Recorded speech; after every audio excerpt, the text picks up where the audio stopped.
Des plants de chanvre alignés sur les étagères, de la marijuana exposée en vitrine. Voici à quoi ressemble un dispensaire de cannabis. Ça, ce sont les différentes variétés que nous proposons. Là, nous avons de l'Ingrid qui est efficace contre la douleur. Harborside à Auckland est le plus grand dispensaire de tous les États-Unis.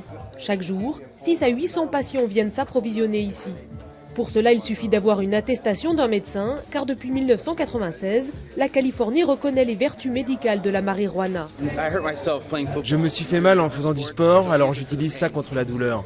Je n'aime pas prendre des médicaments, je préfère utiliser quelque chose de naturel. S'il est autorisé en Californie, le cannabis, même médical, reste totalement illégal au niveau fédéral. Et depuis quelques mois, les autorités américaines mènent une répression intense contre les dispensaires. Nous avons reçu une notification du gouvernement fédéral qui nous annonce que si nous ne cessons pas notre activité, ils vont saisir la propriété dans laquelle nous sommes situés. Le président Obama, pendant sa campagne électorale, avait promis de ne rien faire contre les lois des États sur le cannabis médical.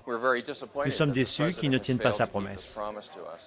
À cause de sa taille, Harborside est soupçonné par les autorités fédérales de détourner la législation et de vendre de la marijuana sans contrôler les cartes médicales.